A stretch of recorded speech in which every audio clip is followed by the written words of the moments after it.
let's start with crude oil first.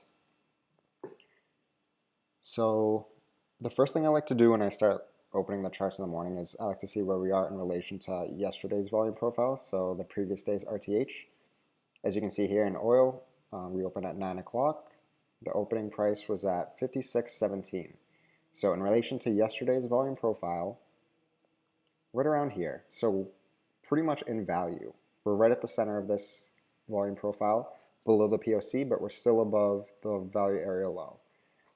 As you can see, as soon as we opened, we shot down, and we started to test the value area low here. So what I'm looking for at that area is to see whether or not we have any selling pressure to break down below it. As you can see here, we're also around VWAP right here. We bounced off of it. Okay, we had two rejection candles very early on this session. So around 9:15, we had a pretty strong. These are pretty strong rejections on the 5-minute chart. Bounced up, we broke up above VWAP, and that was my signal to go long. If you remember what I say, if we test the value area low or high and we see a good enough response, a good enough break or rejection, most of the times it's going to test that other extreme. So once we had a good enough rejection off this value area low, there weren't enough sellers to bring it down lower. I was looking to target the value area high. So again, my signal entry was when we broke back above VWAP, and I targeted the value area high here. So in this case, I risked 15 ticks and made a total of 50 ticks.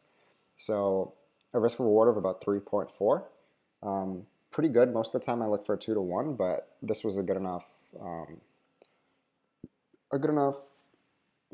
opportunity for me. It looked good. It played out well. Didn't get any drawdown. As soon as we hit that, as you can notice, we also hit another very significant resistance level. If you zoom out, you can look at this volume profile here, which is the volume profile of last week. If you see this red line up here, this is the value area high for that week. Okay, so bringing that forward to today's trading session, it's pretty much in line with the value area high of yesterday. We saw a very strong rejection here. I said this in yesterday's live trading session as well. We bounced off that value area high of last week, so we're still within the value area at that point in the day.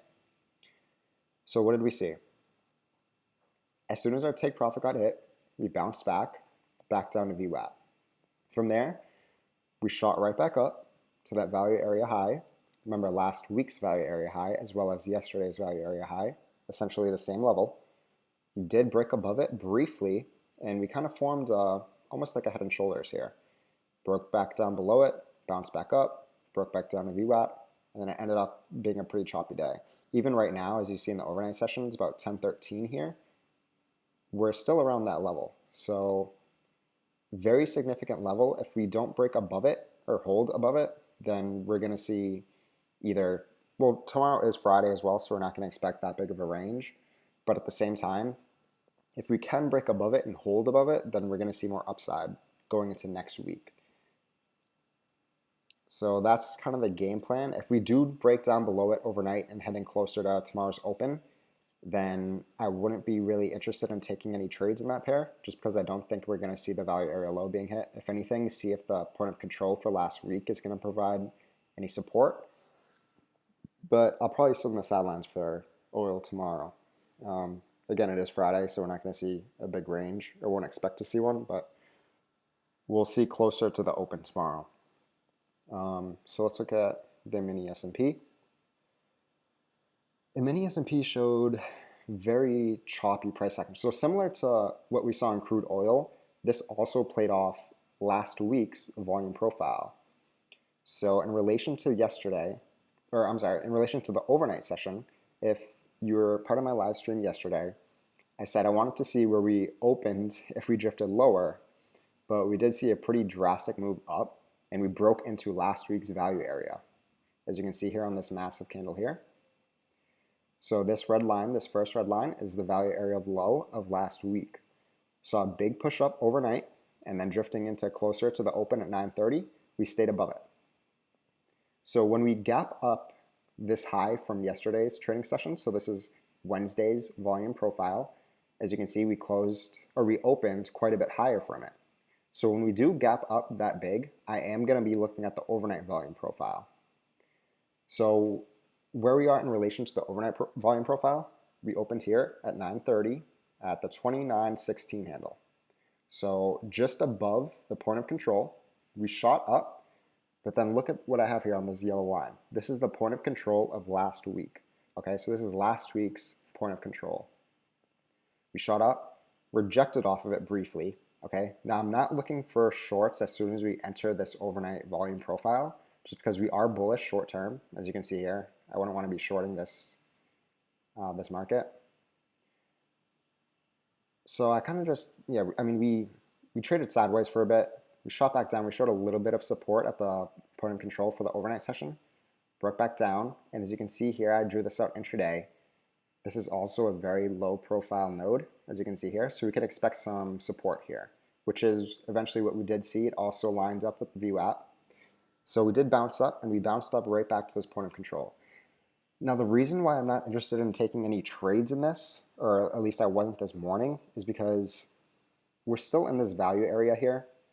Again, unless we break out of either this value area low at the 29.05 level or the value area high of 29.30, we're in value. So, price is accepted here. We're going to expect more sideways action until we can break out. And as you can see here, even overnight, we're still around this POC, the point of control for last week. We are drifting a little bit higher. But again, I'm not too interested in taking any trades just because we are in value of last week. I want to see a breakout in either direction so we can start getting some trending markets. So very similar to what we saw in oil. So both are in value of last week. And I just want to see more movement. And again, tomorrow's Friday. We're not going to expect any big ranges. But if we do see a break and hold of either the value area high for oil and the mini S&P, then we can look for some long trades.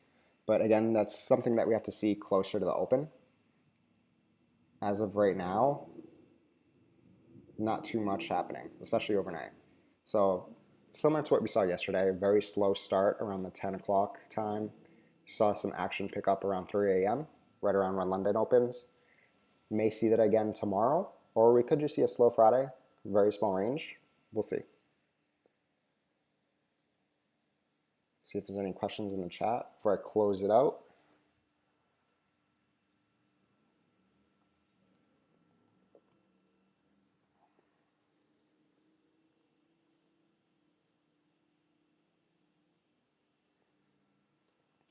Let's also look at SPY really quick, just to look at gaps.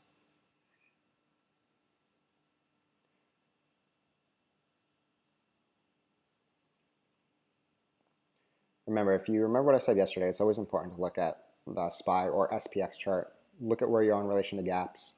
See if we have the potential to close any of them.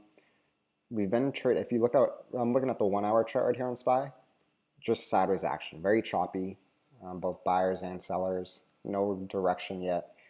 So this gap, this big gap that kind of started all this sideways action is what I'm using as support and resistance. In between, I'm not interested in taking any trades whatsoever, long or short. We are above it now.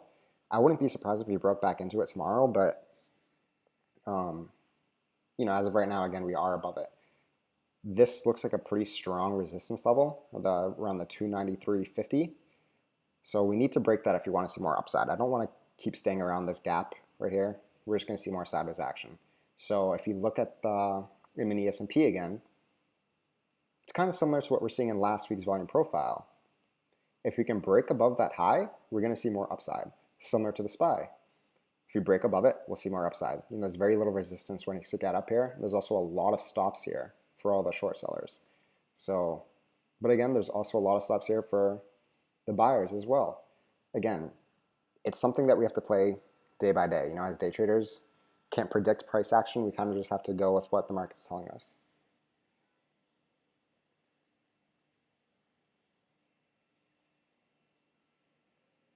If you guys want to see anything else before I close it out for the night, just leave it in the chat. Give it a couple more minutes.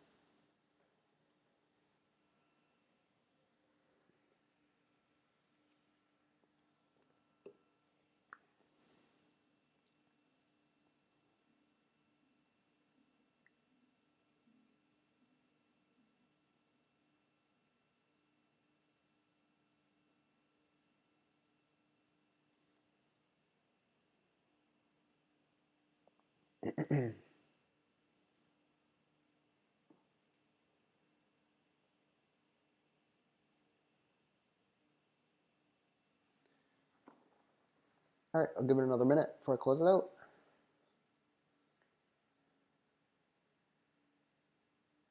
See, there's a few of you in there in the chat room.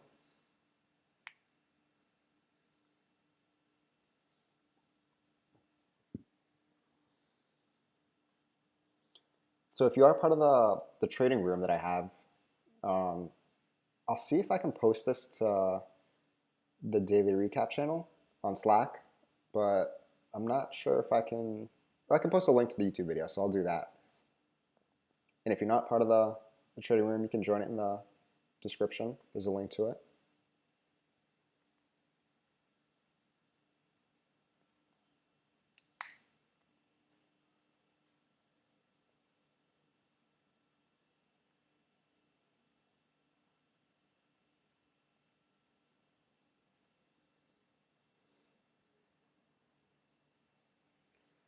All right, so I'm gonna close it up for the night.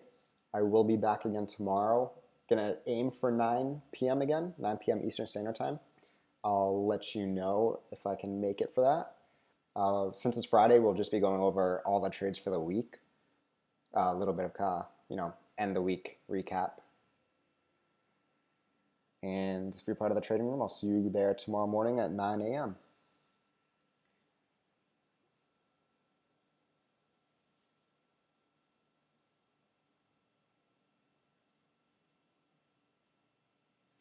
All right. Good night, everyone.